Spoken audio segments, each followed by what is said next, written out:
When a town became engulfed in crime and gangs, no one realized how this was happening so quickly. Teens and children were being sucked in at rapid rates. Anyone who spoke out against it was in danger, yet the real leader would surprise them all, and just what they would do to keep their gang members out of jail was horrific. You are such a genuine gem. Thank you for clicking on my video. I'm Brooke Makenna, but today's case is about a gang of killer children created by a suburban mom. I also want to thank Ritual for sponsoring this video and helping me to continue making these videos. Now, Ritual is a woman-owned vitamin brand that focuses on transparency as well as traceability in their ingredients. Not only are their actual capsules clear so you can see what's inside, but you can go on their website where you can get all of the ingredients lists you want. My favorite vitamin that Ritual has is the Symbiotic Plus for gut health, which is something that I'm always struggling with. But they are 3-party tested, vegan, gluten-free, allergen-free, and no sugar added, meaning that it's super easy even on an empty stomach with the delayed release capsule design. Ritual also has multivitamins for men, for women, for those over 50, for kids and teens, as well as prenatal and postnatal. You can also get Ritual delivered monthly, so you do not have to forget when your bottle runs out to have to go to the grocery store. Now, Ritual is giving you guys 20% off your first month of vitamins or proteins if you go to ritual.com/BrookeM20 and use the code BrookeM20 at checkout. Now let's get back to the story.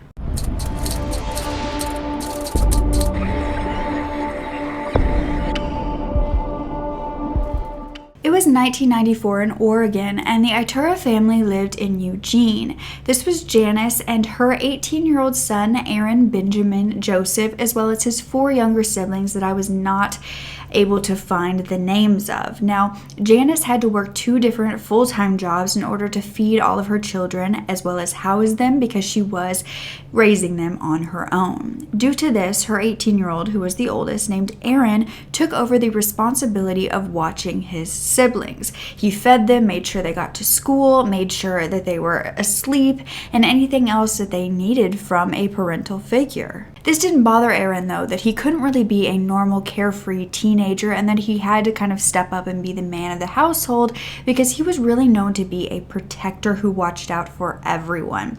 However, he still loved to mess with his younger siblings like a big brother would. When not being the man of the house, Aaron was actually very passionate about being an artist as well as an activist. He was extremely passionate about speaking out against gang violence, which was so prominent in this community. For being young, he had an awareness, a maturity, unlike many others his age. Aaron got his strength from his mother, and he was constantly reminding her of how strong and wonderful she was doing all of this alone.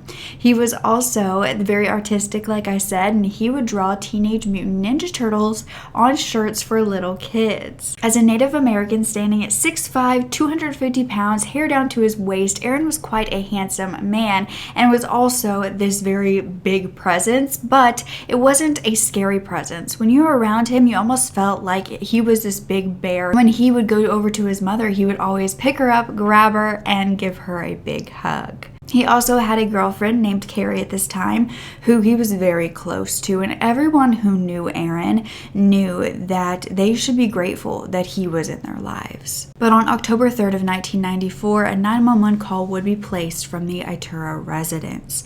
Janice was on the phone saying that her son was bleeding from his head in his bedroom.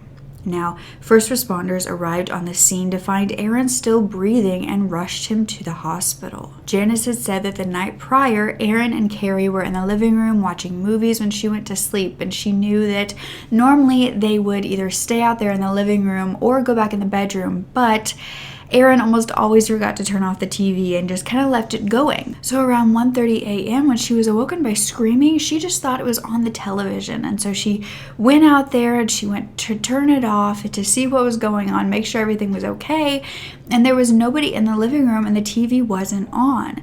So then she continued to hear the screaming, and that led her to Aaron's bedroom where Carrie was sitting there looking over Aaron, just screaming bloody murder. She was saying that somebody had popped him and he was lying there with a huge gash in his head with blood all over the mattress. While Aaron was taken to the hospital, he was placed in a coma, and investigators had found that the bleeding was due to a gunshot wound believed to be from a .38 caliber weapon, and a piece of the bullet had been found in his bedroom, but the gun was not. Inside the home, there was no sign of forced entry, and the only sign of a robbery was that Aaron's wallet and Carrie's cigarettes from inside of her purse had been taken, or they at least weren't being found at that time. They also began to wonder why Carrie, who was sleeping right next to Aaron when this happened, was completely uninjured. She was asked to wait with the family, to not go anywhere, and the entire home was basically locked down with these family members inside because they believed if there was no forced entry, somebody inside the home could have done this. Everyone there was tested for gunpowder residue on their hands, except for Carrie, who was at this point being driven down to the police station for questioning. No gunpowder residue was found on anyone's side of the home, and when Carrie got to the police station, she was saying that nobody ever would have a reason to kill Aaron. He loved everybody, everybody loved him, and that their relationship was pretty much perfect, that they never really fought. So she then agreed to have the gunpowder residue tested on her hands as well, and this came back clean. She also had no evidence that she was the one who pulled that trigger. Even though Carrie being the killer ended up being a dead end, she did tell investigators something very useful. She said that the night before they went to bed, Aaron had gotten a phone call. It was to, of course, the residence, and there was a woman on the line, and his sister Maya actually had picked up the phone, and this woman was asking for Aaron, and she said, you know, he's in the other room, he's not coming to the phone right now, you can't really talk to him. And as soon as she said this, the woman just hung up the phone without asking any other questions. Carrie said they went to bed like normal, and she had woken up from a loud sound, not realizing yet that it was a gunshot. It was completely dark. She didn't know what happened to Aaron. She couldn't really see him, yet she soon realized that she was standing in a room with more people inside, and Aaron's bedroom was actually the finished garage. It was a section of their garage that they had made into his bedroom, and this was due to the house being so small and there being so many siblings. He had sacrificed his room for a place in the garage so that other people could have his room. This gave him more privacy. However, it was theorized that the garage door had been unlocked and was just easily accessible to open up and get inside. Only a few hours after being at the hospital, Aaron was taken off life support. You see, Janice had been told by doctors that they had done brain scans and that there was no brain activity. Aaron was gone. And this meant that he had also been murdered. The possible motive for murder, though?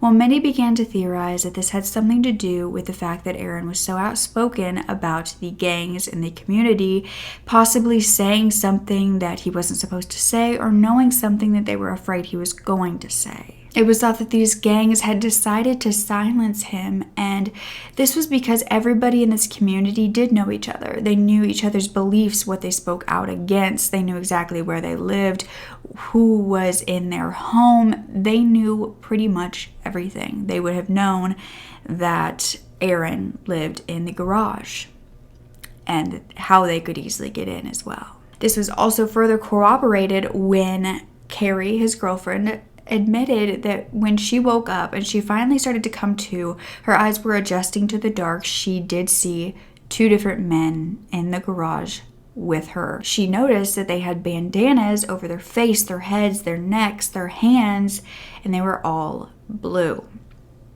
Now, this was a very likely sign that this was a gang, as many gangs did use bandanas as their symbols. So investigators at this point turned to the local gang expert in the community. This was 41-year-old Mary Thompson, who had come to town a few years prior, and she had really started to help out with these different sort of gangs that were coming up in the community, and she was really an anti-gang activist, making speeches at different schools, telling them if it could happen to my family, it could happen to yours, and saying that when she lived in Hoover, Los Angeles, she was a part of a gang and she broke out of it. The media even referred to her as gang mom because she was really trying to make a difference, trying not to get these kids to be involved, even though it was something that they were easily sucked into when there was nothing else to do and they were so many gang members who were trying to initiate them. Investigators began asking her for help because they noticed more taggings in the area, more artwork on buildings that was illegal, and they noticed that, violence was quickly rising. They needed an expert in how to deal with this, and Mary was right there with them from the very beginning, helping out on her own time. But she couldn't do it alone, and so she started asking different members of the community who were very anti-gang to help out, and someone who helped get her message across was Aaron Iturra. Mary had actually gotten Janice's phone number and called her to ask if she thought that her son would be interested in helping out, and they both agreed that this would be a good idea. Aaron was more than happy to. He was the natural helper, and so to do something that he was already passionate about was seeming like this was his purpose in life. Meanwhile, Gang Mom was also a media hit in the local newspapers. A reporter named Rick Dancer did a whole series on her, where they followed her around and she showed him all of the different places that were being tagged, told him information on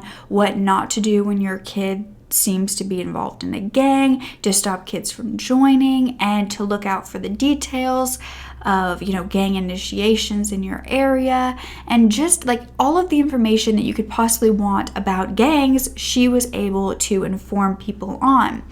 At this point, she was also appointed the Gang Prevention Task Force at the police department. When investigators went to her about Aaron's murder, she was more than willing to help. She knew this boy. Mary then came to them and claimed that she'd actually heard rumors from inserting herself in different gangs and trying to basically go undercover to find out different information, that a boy named Sonny had killed Aaron. She said that Sonny did this because Aaron was going to testify about what happened one day when an 18-year-old gang member named Beau Flynn had stabbed someone.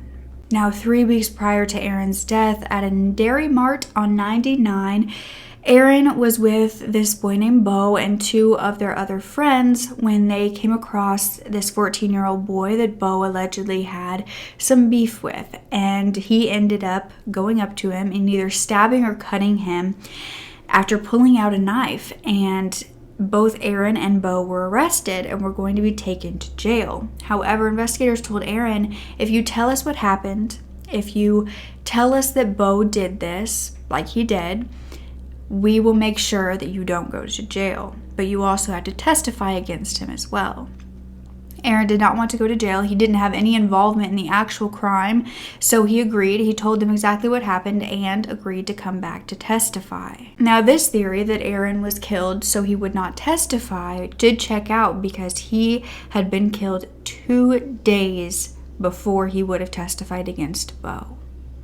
It either seemed like this was the reason why, or it was a very eerie coincidence. Now, this was a huge motive because without him, Beau Flynn might go free because the two other friends that they were with refused to say anything. They did not see anything, and without any of that, they could not prove that Beau had done this. The gang expert in town, Mary Thompson, said that a day before Aaron's murder, a strange man had actually come to her home asking for Aaron, and he was believed to be a gang member. Now, connecting these two events, investigators went to the juvenile detention center that Beau Flynn was staying in, and they asked him if he knew anything about this murder, and he claimed he didn't. He was also in jail at the time of the murder, so he couldn't be the actual killer. So the only other option was that a gang that he was in was affiliated. They also did not have that sort of information. However, there would be a huge break in the case when they heard rumors of 2 teenagers confessing to what they had done to Aaron. This was 17-year-old and 18-year-old Jim Elstad and Joseph Brown.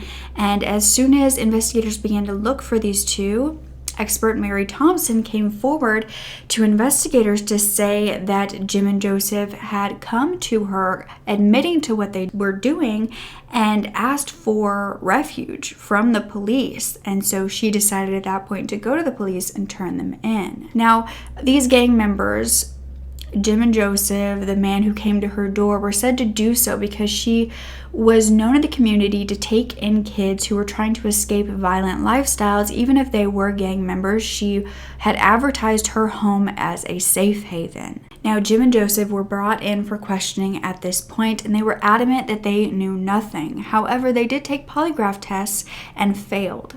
After a few more hours, they both confessed, and it was said that Joseph was the lookout and Jim was the one who actually pulled the trigger, and they killed Aaron because he was testifying against Bo. They then admitted to throwing the gun in the river, and so investigators went to this river and the gun was obtained, and so this entire case was coming together. It was being solved. Right? Well, this was actually very wrong because Janice would then get a phone call, and the woman on the other line would tell her that if Aaron had kept his mouth shut, he would still be alive. However, this woman wasn't anonymous. This was Mary Thompson, who was calling to threaten, to boast about Aaron's murder. This was a woman that Janice would have thought would have been happy to have caught 2 gang members and gotten them off the street. But she was now angry that Aaron was speaking up. She was gloating about what happened to him. And immediately Janice had a pit in her stomach. She couldn't believe what she was hearing, and she went to investigators, and thankfully they didn't just quiet her. They didn't just push her to the wayside because they had 2 killers in custody. They listened to her. And mainly, this was because they too had begun to get very strange vibes from Mary Thompson. Now, investigators ended up calling Mary and asking her about, everything she had ever done for them, why she would be angry that Aaron was speaking out against gang members. She then did admit that when Aaron was working with prosecutors, she was very upset. And at first this made no sense until it was found that Bo Flynn was her son. Now, on top of that, Mary had quite the past. One of her brothers, Bob, was found to allegedly murder his wife in a pizza shop in 1967. However, I could not find much information on this. And her other brother tried to take his own life, but unfortunately became paraplegic instead. And the lies of Mary Thompson started very early in her life. And in 1976, Mary was a biker chick. She would hang out with the biker gangs, and she was going by Mary Faulkner at this time. She was in her 20s. And so she at one point went to this bar where a lot of biker dudes hung out. And she was allegedly there all the time with the bikers all the time. However, this one night, she would run out of one of the rooms naked because her dog was trying to fight another dog. So she kind of pushed them away from each other and she ended the fight. However, the police arrived there, and she turned to them naked and told them that she had been gang raped. Now, 32 men would be arrested in connection with this gang rape, and Mary would take them to trial. But her own sister would come forward to testify against her, saying that Mary was a pathological liar and had been since a child, and that she would say anything for attention, that she wanted to be famous. And her sister said the only reason she was testifying was because her sister needed some help. Now, these men, which they ended up only taking about 5 to trial, they were all found not guilty at this time.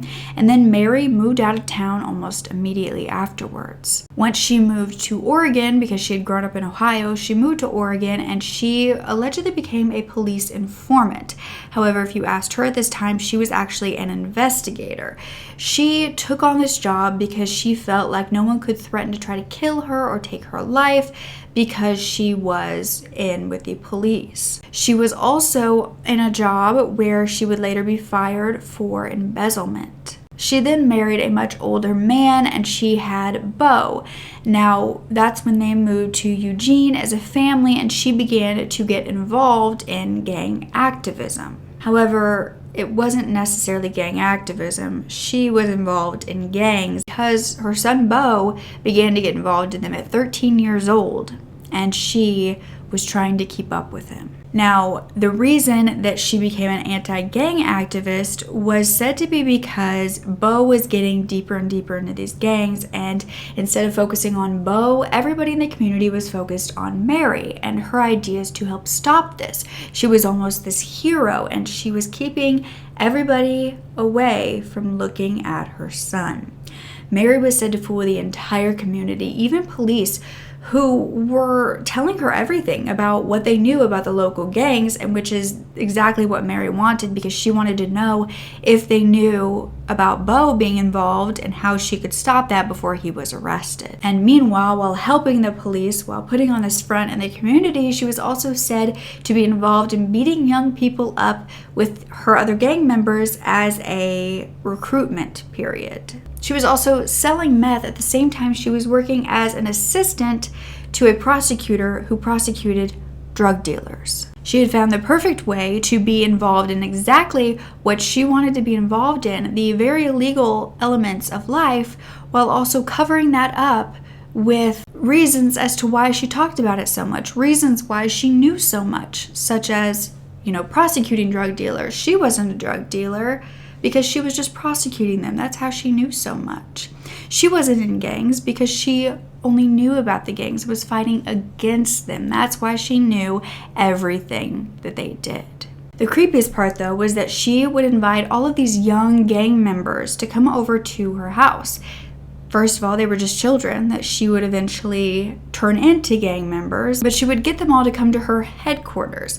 And it was found that the real reason that she had asked Aaron for help in the anti-gang activism was for him to keep an eye on Bo, her son, because he was out of control, and she believed Aaron's goodness could rub off on him. Aaron had no idea what he was getting himself into, and when Bo ended up stabbing that boy, with Aaron being right there to watch, Aaron, of course, was going to tell the truth and was going to save himself when he didn't do anything wrong anyway. However, this is very frowned upon, to snitch in a community full of gangs. And so at this point, Mary even called Janice to rant that Aaron didn't keep him out of trouble.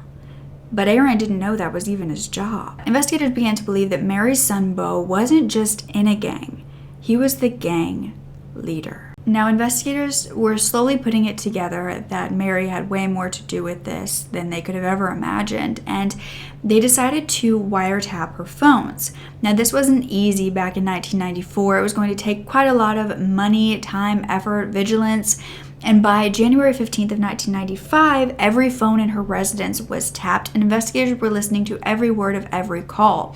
But there were so many calls being made, an unusual amount for a home, that even more investigators were placed on desk duty to listen to what was being said. Now, over 1,800 calls were made in the course of a month.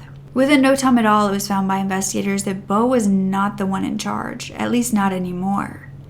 His mother, Mary, was the one calling the shots. She was the gang leader. By day, she told children not to join gangs, and by night, she recruited them herself. They caught her talking about arranging Aaron's murder. She was threatening another boy, and it finally all came together that Jim and Joseph were members of Mary's own little gang that she had created called the 74 Hoover Crisps. Bo had also helped name and form the gang before he was in jail.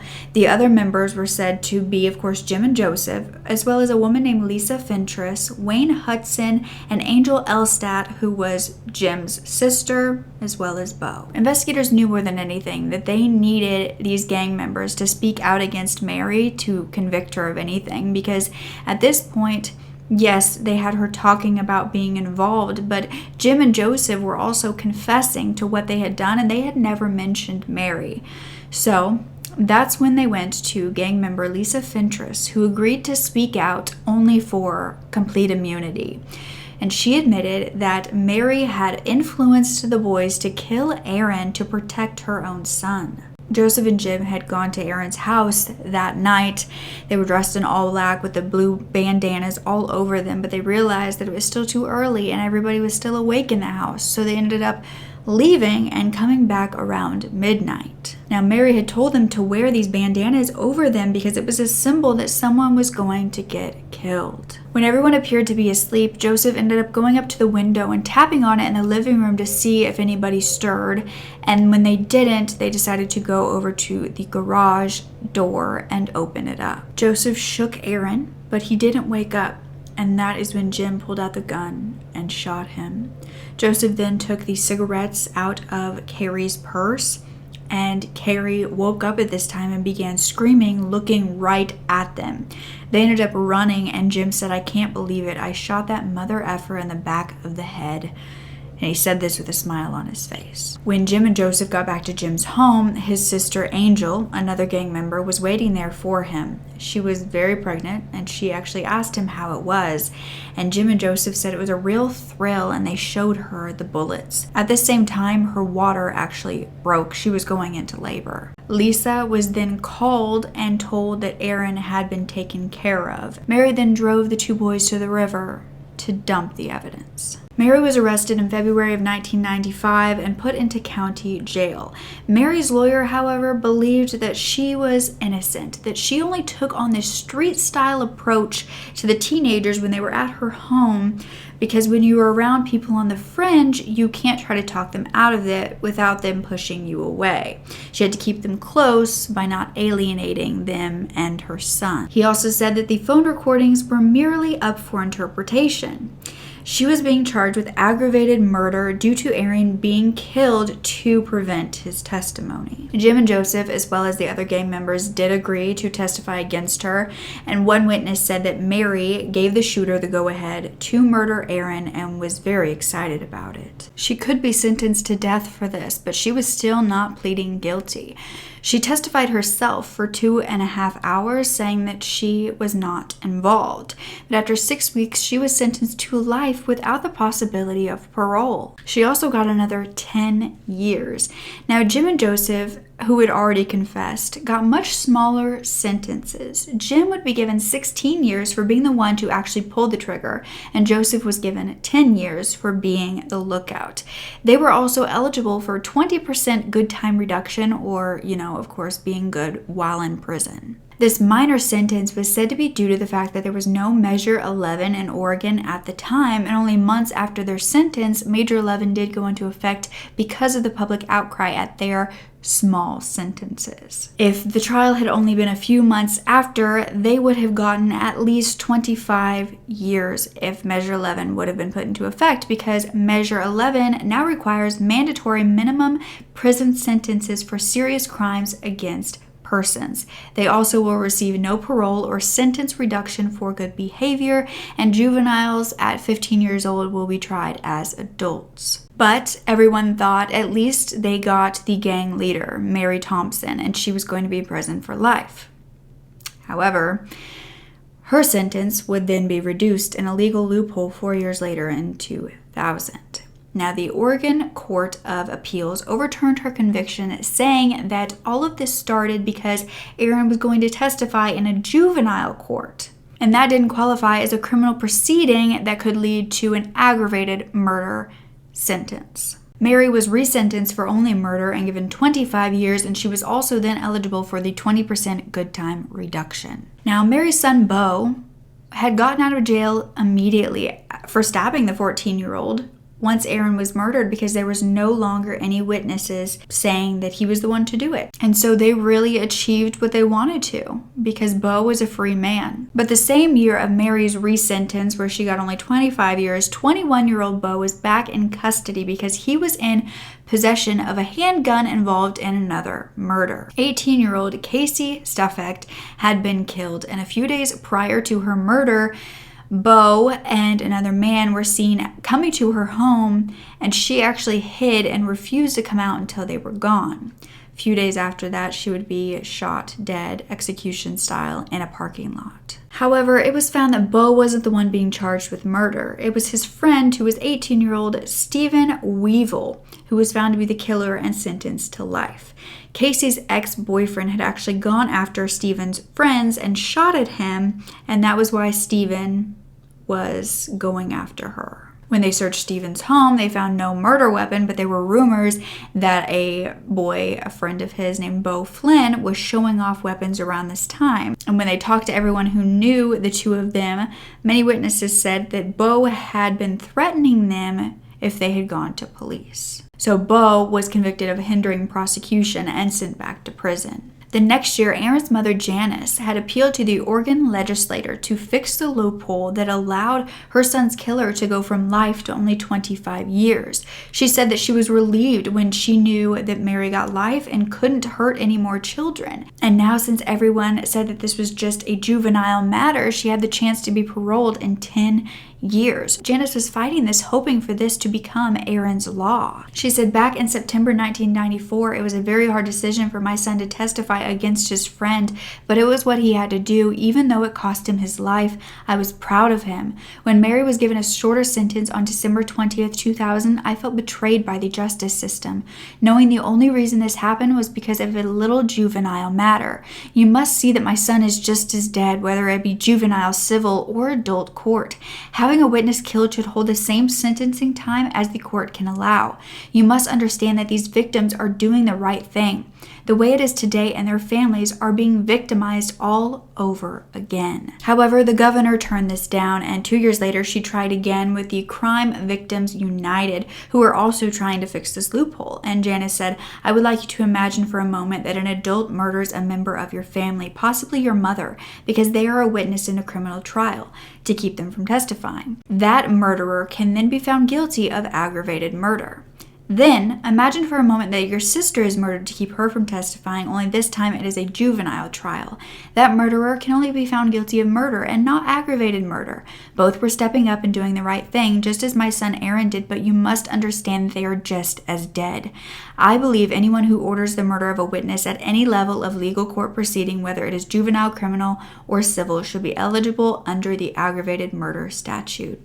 Since October 1994, my family and I have lived in fear.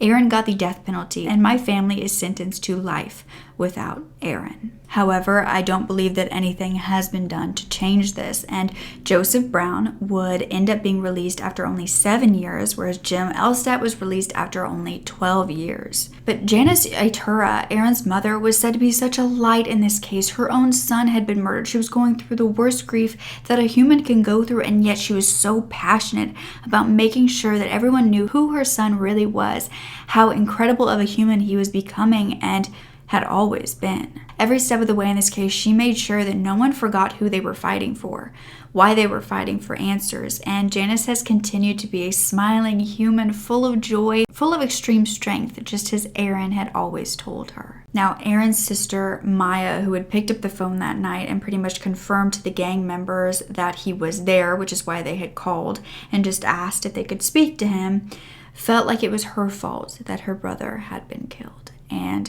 she ended up trying to take her life because of this, but thankfully she did survive. Janice had said that ever since Aaron's murder, many parents have actually come to her within the community asking if she will talk to their children who are getting in trouble, who are trying to join gangs, and she will take them down to Aaron's grave and let them know that that's where they could end up as well. Aaron was actually an organ donor who was able to save 5 lives, including a man who lived more than 25 years with his heart, and Janice is able to keep in contact with the recipients and is able to see how Aaron lives on. Now, in 2009, Beau Flynn, the man who caused this murder to begin with, was caught with meth, a firearm, and body armor, and this violated his parole, so he was sentenced to 3 years. But as soon as he was released, police began to worry about him being in the public, what he would do next. They believed he was a danger to society, and he was also not to be in Eugene, Oregon. However, they found him in a bank there wearing a bulletproof vest. They then began following him when he left with police cars, and he started to run. So they actually threw a stun grenade at him and took him into custody. At this point, he was 34 years old, and investigators also knew that he was the gang leader of a prison gang. He was said to be out of prison and stayed out since February of 2014. However, Beau did die in a car accident in 2017 in a single vehicle car accident. He was pronounced dead at the scene. His mother Mary did request early release, and Judge Deborah Vaught said no. She said, "I think a system of justice that forces victims through a process like this when they are victims of violent and heinous crimes is a broken system of justice. I apologize on behalf of that system." Still, Mary finished her sentence and became a free woman in 2019 for good behavior after only serving 24 years. She returned nearby to where all of this had happened. However, she could not be in Eugene, Oregon because that was forbidden because Janice Iturra still lives there. Janice, though, says that she still has to look over her shoulder. She knows that Mary still lives nearby in Oregon, and she's always wondering if Mary is going to be there. She doesn't think she has reformed at all and believes that she is just as dangerous as before. How do you think Mary fooled an entire community as well as the police department? If she wouldn't have been in charge, do you think these teens would have still gone after Aaron for Bo? Was it really Bo who put the idea into everyone's heads, or was it Mary who couldn't lose her son? I think it's all around a horrific but also very creepy story that Mary involved herself with all of these children. And to some of them, she was this hero, and to the other, she was also technically their hero, their leader, but in a very different way. And they were all being manipulated. Instead of helping her son, getting him out of these situations, she would just join him. I truly do think that Aaron is one of the most incredible people that I have ever spoken about, and I wish that I would have known more about him. I wish that I could have known him. I wish that he could have lived his life, because I think that he would have made such a big difference in the world. But I also think that's why we share these stories, because now he can still make a difference. He can still have a voice, and he is just as important. So don't ever forget to speak up. Your voice is powerful enough, and I love you to absolute pieces. Okay.